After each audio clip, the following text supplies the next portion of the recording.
First, thank you all so much. And just like a breath, we're all together. And it's so great, after I've been here 13 years, to see so many people that I know and love, and what an amazing community it is. So, COVID, we're still here, and we're still going. We got a lot to do, right? So my talk is going to be a little bit about attunement. I've been changing it for the last 3 hours because I don't want to repeat lots of stuff. But the first question that comes is, what inspires us about living here, right? Why are we here? And I was going to have us break down, but we've talked about it enough. But part of why maybe Gary or Jonathan invited me to be up here is over the last decade, I've taught about 350 people in the community, pretty intensive with my partner Liza, who's here. Hi, Liza. Startup programs, entrepreneurial programs, leadership programs. I coach programs, and I've also been really honored to facilitate a lot of strategic meetings for various boards and organizations in the community. So I've heard a lot about what inspires, and while the nature is beautiful and incredible and unprecedented, what it always comes back to is this incredible community that we have with each other. The giving that we have. When I first moved here, life changed dramatically, and my husband got sick, and I had 5 kids. He had pretty serious brain cancer. All of a sudden, I had people I never knew bringing me dinner all the time, supporting these kids.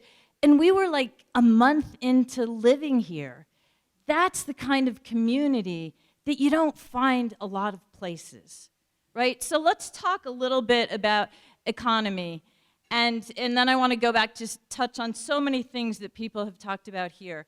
So, if we were stepping back and we were Merrill Lynch or we were someone and saying, okay, let's just come in and look at how do you assess a healthy community? You look at tax revenues, are they growing? You look at salaries, are they growing? You look at employment, is it high? You look at, residential and commercial space. And all of these things are really strong. And in many, many sectors over the last 10, 5, 2 years, unprecedented prosperity, right? Real estate, some retail, chefs, restaurants, right? I mean, busy. The issue is these are micro supply and demand ways to look at economics, right? The invisible hand will fix it. And they're very focused on kind of self-interest. If I have this idea, I can grow it. Is it in my utility to want to have it? And it's about I economics, And then if we all have our eyes, we all do what we want, it all works out, right? Well, we've talked a lot about how that has its challenges when you have limited land and limited resources.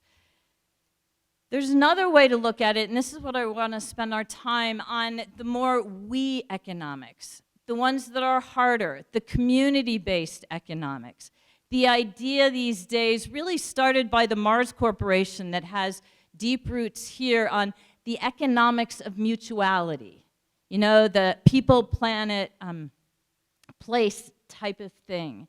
So what if we started looking at things like stability of the workforce? Ours might not rank so high with all the teacher changes, anybody who's owned a business here, right? What if we started really assessing the breadth of businesses within the community, right? Where do we fit on all the things a community wants? When I came here for a year, 13 years ago, because I had 4 crazy snowboarding sons. And so because of the ski and snowboard club, we came and we got involved. The Village Cafe was an amazing place for community. The tree house, the boardroom, recently the bowling alley. If we look at, I'm spacing, what's the place where all the concerts are in town that's for sale right now? The Pink Garter, right? Like all these places of community that brought people together, not just of the wealthy, but of everyone. Many, many are not here anymore. And that's what allows us to connect, to be together, to find commonalities across all sorts of demographics, right? Neighborhood aliveness. What if we started following that? When I lived on Upper Cache Creek and saw a lot of houses change, and in East Jackson, The neighborhoods that were thriving are now second homeowners, are now people that come in a few weeks a year. How do you have a neighborhood and community if you need something if nobody's home around you? Right? Those are things that we can start assessing to look at in commonality and question.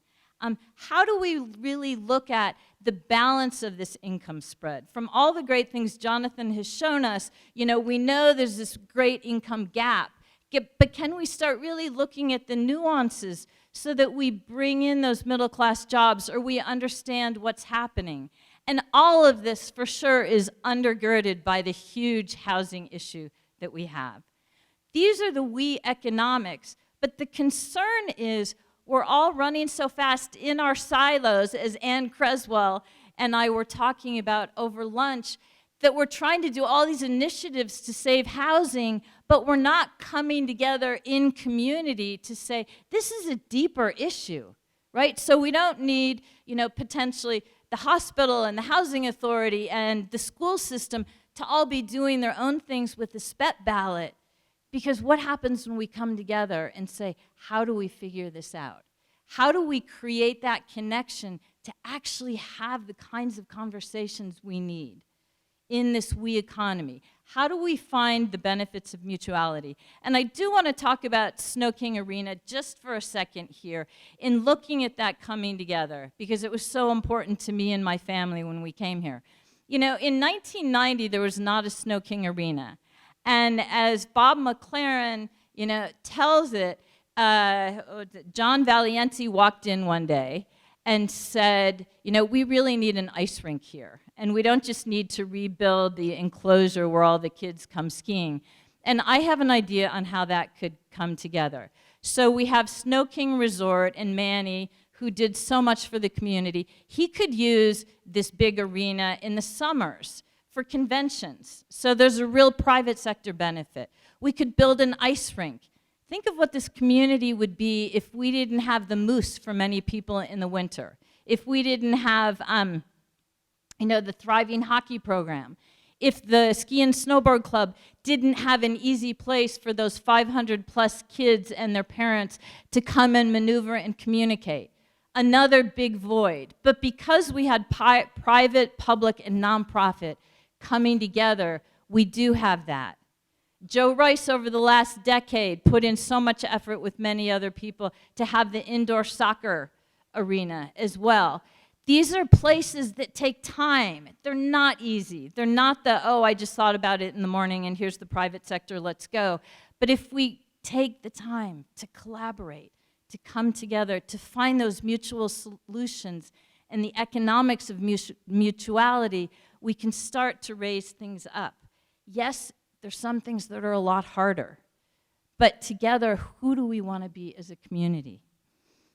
So some questions as we go that I just ask when we go into projects. Who benefits when you look at all the different demographics over the community? Can we ask ourselves that? Over what time period? Is this something that's built to last or a quick buck in my pocket? And then the last one is really, how do we set up the principles and the core values, which is what anybody who knows me, I talk a heck of a lot about, to really create this container for an open collaborative discussion on really challenging issues, right? If we keep in our silos because it's easier, we can see where that's going and it's not good. But if we think of some areas right now and people that I talk to and students and entrepreneurs, huge need for childcare and after-school support, and space, and some more need for people to have places to work that aren't their offices in their house, particularly with the Jonathan, would you call it, the non-location jobs? But how do we create community for all those people to be together? Silicon Cool World is oversold on their workspace. Can we think about that together? Can we think about economic empowerment zones so that there are places that don't turn into storage units like in West Jackson, but actually allow us to come together with more things for teenagers after school, Are there neighborhood empowerment projects we can think about that will allow us to keep more vitality and aliveness in neighborhoods? I know Jonathan's, many of us have talked a lot about how do we find the funds for that.